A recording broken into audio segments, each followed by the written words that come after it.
हिंदुस्तान में पान की तारीख काफी कदीम है। हिंदुस्तानी औरतों के बनाव श्रृंगार का तस्करा हमको खतीब किताबों में मिलता है, तो औरतों के बनाव श्रृंगार में पान भी शामिल है। आराइशी निज़वान की जो जो चीजें हुआ करती थी उसमें पान भी शामिल था। तो उस वक्त शायद पान इसलिए भी इस्तेमाल होता था, लड़कियों के आराइश का एक सबब ये भी था कि उनके होठ सुर्ख हो जाते थे। तो आप ये कह सकते हैं पान जहां सुर्खी लबों के समान था, वहीं एक माउथ फ्रेशनर के तौर पर भी इस्तेमाल होता था। यह तहसीब काफी पुरानी है, हिंदुस्तान में आती रही है। आहिस्ता आहिस्ता पान शौक में तब्दील हो गया। मैं आराम से आपको यह कह सकता हूं कि हिंदुस्तान की तहसीब क्या है। हिंदुस्तान एक ऐसा मुल्क है जहां रंग अरंग तहसीबें पाई जाती हैं। पान का रिवाज शौमाली हिंदुस्तान में भी रहा है, डेक्कन तक भी रहा है, लेकिन जहां तक शौक और तहसीब का मामला है, इसमें दिल्ली, लखनऊ और हैदराबाद आते हैं। कुछ यह तहसीब भोपाल में भी पाई गई, इसलिए ये रियासतें नवाबों के साथ परास्ती हैं। खास तौर पर दो चीजें ऐसी कही जा सकती हैं जो लखनऊ और हैदराबाद में है। बात करें लखनऊ की, तो लखनऊ में नज़ाकतें भी थीं। इस एतबार से पान में भी नज़ाकत आई। हकीकते हाल अगर आप मुझसे पूछें तो अब जो पान बाजारों में मिलता है वो सब पत्ते चाटने बराबर है। पहले तो यह तहसीब थी कि पान की नसें छील दी जाती थी और उस पर चूना लगाया जाता था। चूना तो आज भी लगाया जाता है, बल्कि मैं कहूं कि चूना इस्तेमाल किया जाता है। चूना भी कई तरीके का बनता था। कलीदार चूड़ियों को भिगोया जाता था, फिर उन्हें छान लिया जाता था। उसमें अरीखे गुलाब और अरीखे खेवड़ा, जिसका जैसा शौक हो वो मिलाया जाता था।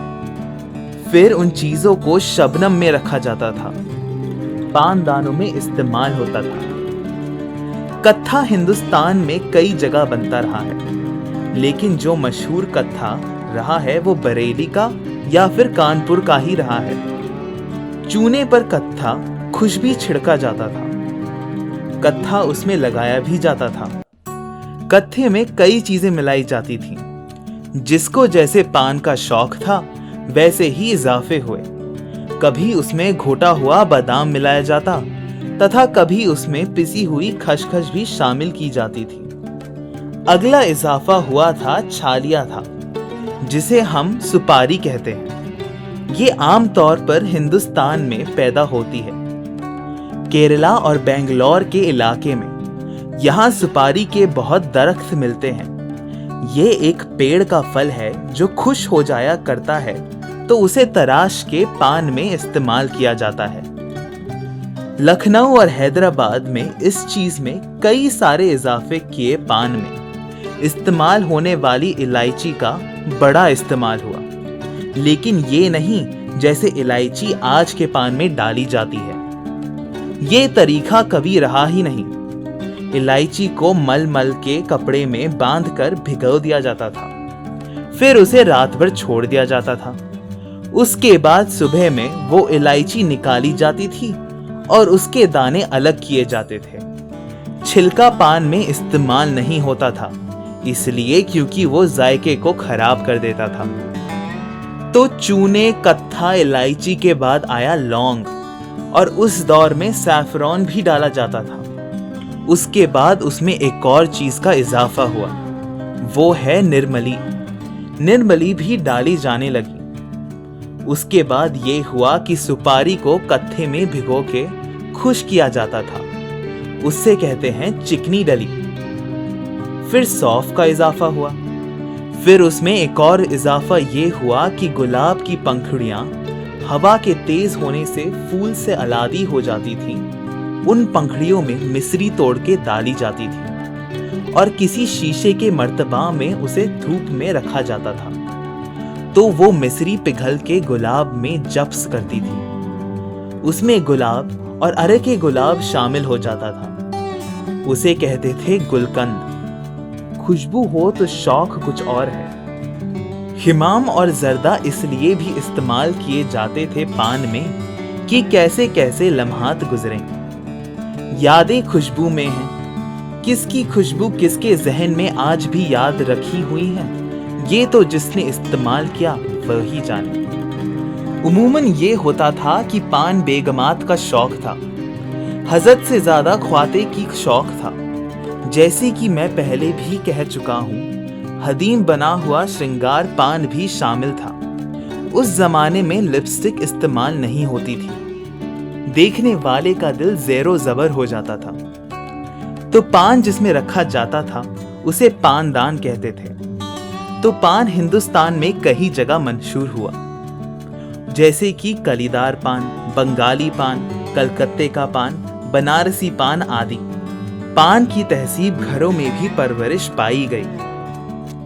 पानदान इतने मशहूर हुए कि किसी के पास पानदान 2 मंजिले होते थे, ऊपर की कश्ती और नीचे की कश्ती। ऊपर की कश्ती में पान के फ्लेवर्स होते थे, जो अभी मैंने आपको बताया। नीचे के हिस्से में झैला, पैसा, अठन्नी, चवन्नी, रुपया, चांदी के सिक्के, ये चीजें नीचे के हिस्से में होती थी। घर में जब फकीर साहब आवाज देते थे तो उस पानदान में से पैसे निकाल के दिए जाते थे, चाहे वो द्वारखनिया हो या फिर नौकरानी हो, जो कोई भी हो। बेगम साहिबा पानदान में से निकाल के पैसे देती थी। ईद के मौके पे किसी को ईदी देने हो तो पानदान में से निकाल के पैसे दिया करते थे। एक जुमला ये भी है जो मैं आपको कहना चाहता हूँ, किसी बेगम के मर्तबे का अंदाज उसके पानदान से खर्च से होता था। अगर ये कहूँ कि चिरागों की रोशनियां तो कम हुआ करती थी, लेकिन जगमगाते चेहरों की रोशनियां ज्यादा हुआ करती थी। बात दरअसल ये है कि उस जमाने में मिट्टी के तेल के छोटे छोटे चिराग जलाते थे। उन चिरागों की मध्यम रोशनी में खुलूस और मोहब्बत की रोशनी इंसानों के अंदर भी हुआ करती थी। और आज शहर जो रोशनियों का जंगल बन गया है, उनमें से कोई भी चेहरा साफ नहीं दिखता। अगर मैं बात करूंगा पान की, पान अब भी है और हमेशा रहेगा।